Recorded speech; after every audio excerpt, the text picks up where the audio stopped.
Old snow is a reoccurring thing. How the snow will help Nevada's water supply, even though it won't be helping the shrinking Lake Mead. It's gonna help recharge the Las Vegas Valley aquifer. Find out how scientists are reducing the amount of methane cows emit. On the 100-year scale, methane is 28 times as potent as CO2. And a look at just how quickly blowing snow can reduce your visibility when behind the wheel.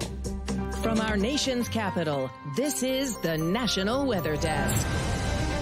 Good morning, everyone, and welcome to the National Weather Desk. I'm Angela Brown. We begin today in California, where winter storm warnings remain in effect until tomorrow afternoon. Even more snow will fall on mountain communities that are growing desperate as they remain stranded and also trapped. In the mountain states of Los Angeles, Crestline residents resorted to writing right here this message in the snow.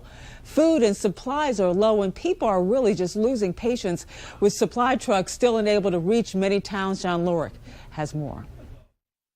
People are getting desperate up here. It's a dire situation, and it continues to get worse. Parts of the Golden State are blanketed under monster amounts of white snow after back-to-back winter storms blasted mountain towns in Southern California. Anita Hudson says she's been snowed in at her home in Crestline for more than a week. So you can just see the immense amount of snow here that slid off that roof. Look at the size of this berm. This is 15, 17 feet high, maybe even higher. She says some residents in the area are running low on food and other necessities. We're still snowed in. We're having to snowshoe out of our road here to get groceries, to get supplies, and to check on our neighbors. There's a lot of elderly and disabled people in the area that need help as well, and we're doing what we can to check on them. The National Weather Service reports the Sierra Nevada mountain range could get up to an additional 3 feet of snow through Tuesday. This after some areas have seen more than 30 inches of snowfall over a 24-hour period. I understand that this storm dropped a lot of snow on us in a very quick time period, but they expected the residents to be prepared, and I think the residents should expect their leadership to be prepared as well. And in the South, strong storms and tornadoes left a trail of destruction in their wake. On Friday, at least 13 people are dead after storms swept through portions of Alabama, Arkansas, Kentucky, Mississippi, and also in Tennessee. This was a scene in Middle Tennessee where cleanup is now underway. Over 7,000 customers are still without power as of this morning. 3 storm-related deaths were reported in that area as well. And in Kentucky, an extremely close call for a FedEx driver as he dropped off a package. Look at this, and look at that tree behind him. A doorbell camera captured the moment when winds kind of pushed over a very long tree right there, right where the driver had been standing. He was just there seconds ago. He said it was unsettling to see how close he came to death or getting seriously hurt. 125,000 customers are still without power in Kentucky this morning. While in Maine, the last few weeks have been cold and very snowy. This dash cam video you're about to see captures really rough weather here. It was posted this morning by the National Weather Service in Caribou. That's the northern part of Maine. It shows a worker driving home when all of a sudden visibility right there is reduced to zero. Blowing and drifting snow were real problems, and 45-mile-per-hour wind gusts. The worker says he turned around twice before finally making it home. Down in Portland, snow-covered sidewalks are also a problem. As Johnny McFree shows us, many people are simply walking in the streets. The city has kept the streets clear, but we've noticed people walking on busy roads when the sidewalks are covered in snow. Yesterday I was walking in the road, not on busy roads like this, but it's kind of to the point where you can't really walk on the sidewalk. Public Works Director Mike Murray says they do not have enough resources. So they plow the school routes and leave the rest up to businesses and residents, which does not always work out. This winter there have been 285 reports of sidewalk snow removal violations. People hope things improve. I think that's part of the whole point of the community in Portland too is, there are a lot of active people and they try to do a pretty good job of keeping things clear. Despite it being snowy and icy and difficult in a lot of spots to maneuver these sidewalks, the Portland Police Department says you're not allowed to walk in the road, even if the sidewalk is covered, because it poses a big risk for both pedestrians and for drivers.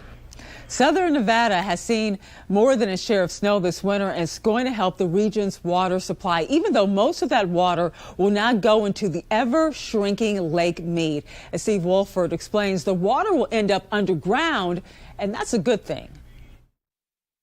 It's been a white winter in southern Nevada. The local mountains covered in snow, but when it melts, where does that runoff go? Goes to Lake Mead. While a little of the runoff might find its way to Lake Mead, a vast majority will eventually settle right under our feet. All of that snow ultimately means that it's going to run off when it melts. It's going to percolate down into the aquifer, and it's going to help recharge the Las Vegas Valley aquifer. And that is important because that is 10% of our community's water supply. Bronson Mack with the Southern Nevada Water Authority says you can think of it almost like an underground sponge that allows the runoff to be retained and move and accessed from wells. Today, the aquifer provides just 10% of our water, with the rest coming from Lake Mead, but not that long ago, groundwater was all we had. Mack says if the aquifer was still our only source of water, our population growth would have likely maxed out decades ago at less than a tenth of the 2.9 million people able to live here today. Had we not been able to access Colorado River water, this community really would be about the size that it was in the 1960s. It was within the 1960s when we had overuse of our groundwater system. Meteorological spring is here. Astronomical spring is on the way later this month, but that doesn't mean we're out of the woods for cold weather yet. Even for parts of the country that have had a pretty mild winter, meteorologist Ryan Mirando explains. Well, it has been an extremely mild winter here on the eastern third of the U.S. with our early blooming of the trees, a snow drought through the mid-Atlantic, and below average ice coverage over the Great Lakes. Winter doesn't look to be quite over yet, as temperatures midway through March likely to be below average. The darker that blue color, the higher the probability of temperatures falling below that average, and this could be linked to the sudden stratospheric warming event that we had a few weeks ago. Normally, the cold air is locked over the poles by the jet stream, but when we have the sudden stratospheric warming events, meaning really the area high in the atmosphere warms, that's sometimes linked to the weakening of the jet stream and allows the cold air to surge over the continental U.S. We have to keep an eye from the early bloom that's been happening. If temperatures fall below freezing for too long, that could cause some issues. Western Montana mountains have seen a lot of snow. To find out how much, meteorologist Mitchell Combs and photographer Parker Christensen took a trip so they could see for themselves. As we've been digging this pit, we've been able to see some of the layers starting to show up of recent snow events. Until you get to right about here, below there, we've really compacted that snow down so you're not able to see the layers as well as you do from about here and above. As we continued to dig, we got deeper and deeper. And to give you a sense of scale, I'm 5'11", and this snow is taller than me, and we didn't even reach the bottom. So it's well over 6 feet in that depth. With all of this snow up here on Lolo Pass, how does that relate to our snowpack? Well, on average, the snowpack at the Snowtell site here at Lolo Pass is 24.3 inches. We're currently recording 19.2 inches, so about 79% of average, which relates relatively close to the snowpack of the Bitterroot region at 84%. This snow is going to be extremely important as we head into spring because as it begins to melt, this will become much of our water for the region heading on into the summer. One small question has apparently plagued astronauts while they were on the moon. What time is it? The European Space Agency is hoping to answer that question by possibly giving the moon its own time zone. The agency says time is crucial when it comes to navigation. Space agencies agreed to look into the issue during a meeting held last year. And we love to share your weather content on the air. You can find us on all of your favorite social media platforms, Facebook, Twitter, Instagram, TikTok, YouTube. Just search the National Weather Desk. And coming up on the National Weather Desk, cows are contributing the weather, warming temperatures in a rather unique way. We'll explain what that is coming up. And last month, over 10 million trees in Austin, Texas were damaged in ice storms. We'll take a look at how the city plans to replant all of those that were lost.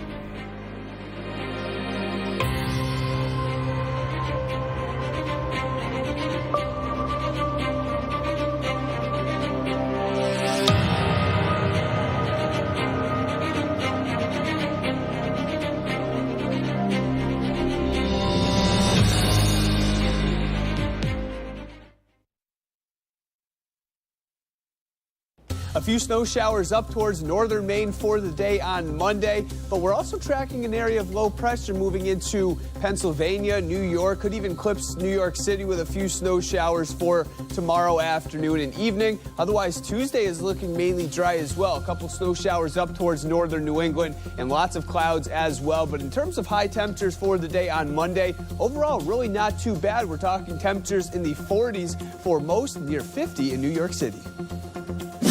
I'm meteorologist Jasmine Lomax with a look at the mid-Atlantic region. A warm front will move into the region, leading to a few showers to start. Then, heading into later in the day and into the night, there is the chance for some winter weather in northern parts of the region. Southern parts could be dealing with a few showers that will clear by Tuesday morning. Temperatures will range from the 40s through the 70s this afternoon, and then overnight, numbers will cool down. I'm meteorologist Jennifer Collins with a look at that southeast forecast. Mainly dry across the southeast. We do have the chance for a few sea breeze showers right along the Florida peninsula. A few passing clouds for parts of the Mississippi River Valley and along the Gulf Coast. Then heading into Tuesday, a few more showers possible around the Gulf Coast area and once again for parts of Florida. Now, it's going to be a warm one for afternoon highs on Monday. Highs returning to the upper 70s near Atlanta and into the mid 80s for areas of central Florida.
You are watching the National Weather Desk. It doesn't get as much attention as carbon dioxide, but methane is a huge player when it comes to climate change. In fact, Bill Gates has recently backed a company that is feeding the active ingredient of red seaweed to cows to reduce the methane they emit. Emily Gracie recently spoke to a methane expert about how all of this works. The issue is that when you look at methane, it's also very potent in the near term. So when we look at the global warming impact on the 100-year scale, methane is 28 times as potent as CO2. But on the 20-year scale, it's about 85 times as potent. And so that means in terms of near-term climate futures, which we're thinking about for 2030, 2040, and 2050, methane becomes a very important thing to solve quite urgently. Where is it coming from? The biggest place that it's coming from is livestock. Number 2 is natural gas leaks. Number 3 is rice. So it's being emitted from cows. And there was a study done in 2021 about this additive in seaweed when fed to cows can reduce methane coming out of them. Yeah. So red seaweed was the compound that they used. And the additive is a chemical called bromoform. It looks like methane, except it has one. Methane is kind of like a T with a carbon and a hydrogen on each tip. Bromoform has bromine on one of the tips. And that means it goes to the place where the methane would come out of these microbes and it blocks it up. And so prevents them from completing the production of methane. How do they measure what the methane emission here? There's a couple of methods. One of them is you put the cow in a box. Like literally, the cow is in a box. That's what I was picturing, so it's good to know that's what it was. Yeah. There's a couple others, but that's like the gold standard. Are we emitting methane too? Should we start taking these seaweed? You do make a little bit of methane, but not nearly as much, right? So sometimes your biology has no oxygen in it, and you make methane, but it's not a big deal. I mean, if you're producing a lot of methane, you should go see a doctor. And head over to YouTube if you want to hear Doc Brown talk about the other technologies being used to reduce methane in the atmosphere, and none of them include plutonium. Just search the National Weather Desk and hit the subscribe button while you are there. Well, more than 10 million trees were damaged in Austin during last month's ice storm. The Texas A&M Forest Service says during the weekend, volunteers offered their time from sawing trees to spreading mulch as the city continues its cleanup. Meteorologist Chicago Windler says there was something for everyone to do. From sawing trees to spreading mulch, the citywide Austin Parks Foundation event had jobs for volunteers of all ages. I like helping my family. It's a good place to help others. A month ago, parks across the area looked very different. We've seen ice storms in central Texas, but I didn't ever thought this would be this bad. Disc golfer Don Welker showed me the damage. This is one major thing that happened. The tree split like a banana. If you love parks and you appreciate nature, it's really sad.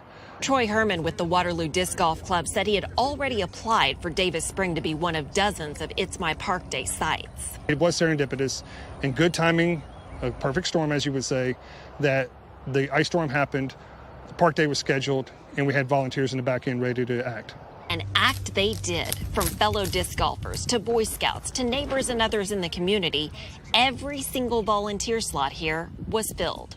To make the park better for everyone, we just wanted to help the community because that's how we pay it back. A rewarding experience that shows people plus parks can make all the difference. It's not how many times you get knocked down, it's how many times you get up. And that's what we're doing with parks like this. It received damage, but you know what? It's going to regrow in a new shape, in a new way, but it will regrow, and people will be here to enjoy it and support it.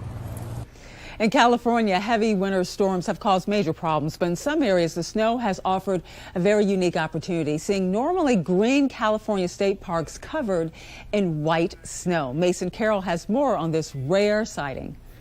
It is beautiful, but it does cause challenges. Our staff's been busy. Whiskeytown National Recreation is blanketed in snow after being hit by multiple snowstorms. Park Ranger Scott Einberger says it's a sight to behold. It's beautiful. It's especially unique to have 3 snowfalls in 5 days. While the winter weather does look beautiful on the park, it does still cause problems, whether that be rock slides or even down trees. And the park says that they're still dealing with cleanup from the January winter storms. The Crystal Creek Falls trailhead, we had a landslide there. Our maintenance crews are out there repairing the road. We hope to have that work done soon. The park has removed 100 downed trees from these 3 storms alone. And with so much car fire burn scar area, Einberger says wind is the main issue. The wind is the big one in the post-fire landscape. You know, we've removed over 20,000 hazard trees at this point, but those snags will continue to fall for years on roads and trails. Now, they are excited to have visitors experience a snow-covered Whiskeytown, but they do ask the public to be careful on your next visit. Despite all the winter weather, we're getting closer to the official start of spring, astronomical spring. But what exactly does that mean? And why do we even have seasons? Meteorologist Violet Scarborough explains, starting with the Earth's position near the sun. January 1st, it's just above the start of winter, which is late December. As we go around the sun, we reach vernal equinox, which is the start of spring, summer solstice, and the autumn equinox. So let's explain what each of these means. First, starting with the official start of spring. It's usually around the date March 20th.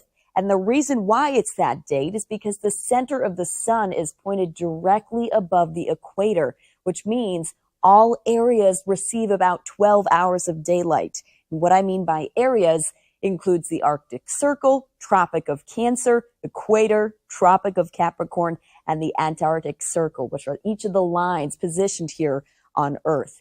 As we look ahead to the summer solstice, it's usually around the date June 20th. This is when the center of the sun is directly above the Tropic of Cancer. And we have longer days in the northern hemisphere, shorter days in the southern hemisphere. Arctic Circle gets a full 24 hours of daylight, Tropic of Cancer around 13.5 hours. The equator gets 12 hours of daylight, Tropic of Capricorn only about 10.5 hours, and the Antarctic Circle is completely in the dark with 0 hours. Looking ahead now to the winter solstice. This is usually late December, around the date December 21st. This is when the center of the sun is directly above the Tropic of Capricorn, with shorter days in the northern hemisphere, longer days in the southern hemisphere. And this is usually the southern hemisphere's summer. So notice the amount of daylight here. Arctic Circle, no daylight. Tropic of Cancer, 10.5 hours. Equator, 12 hours. Tropic of Capricorn, 13.5. And the Antarctic Circle, a full 24 hours of daylight. And as we head to break, we take to the skies over Johnson Lake in Nebraska.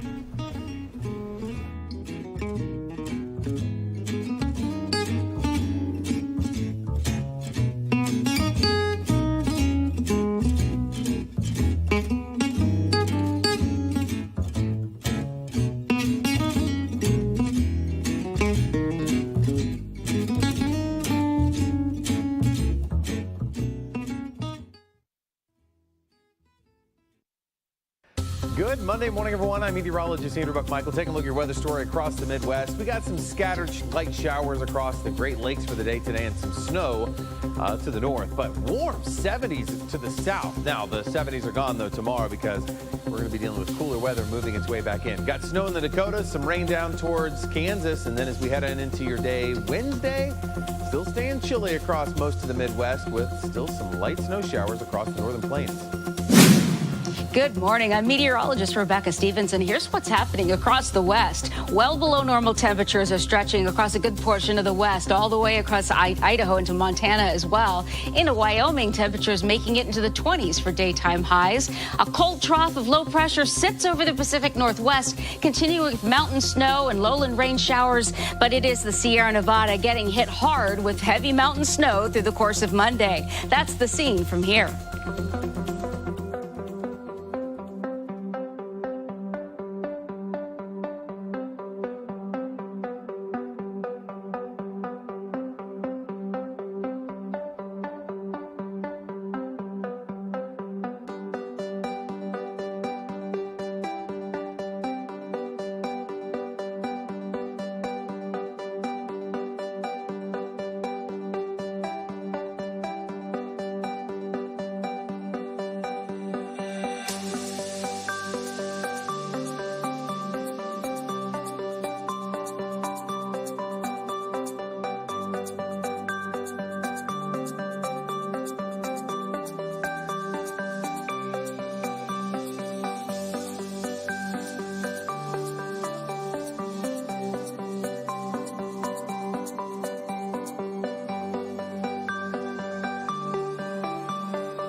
You are watching the National Weather Desk. Drought conditions in the West are improving. Snowpack is a factor, and that has a lot to do with the fact that snowpack can hold lots of water. But how do officials determine the amount of water in a snowpack? Meteorologist Theron Zahn explains from Seattle, Washington. Ever heard of something called the SWE, or snow water equivalent? It's an equation that's used to factor how much water is in any given amount of snow. Snow can be very different when it comes to water content. For example, if you have 10 inches of snow with 10% water content and you melted that snow, that would be 1 inch of water. But other snowfalls could be much more dense and have a lot more water content. It's important to know just how much water is in the snow that has fallen. You'll know how much water you have to use later in the year when that snow finally melts. But again, it's also good to know when it comes to calculating avalanche danger as well. And we'd love to connect with you. You can find us on all of your favorite social media platforms, including Facebook, Twitter, Instagram, TikTok, YouTube. Just search the National Weather Desk or scan the QR code on the bottom left corner of your screen. We'll be right back.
Thank you for joining us. Tomorrow on the National Weather Desk, we'll take a look at how cold temperatures could impact your budding trees. I'm Angela Brown. Make it a great Monday, and we'll see you right back here tomorrow.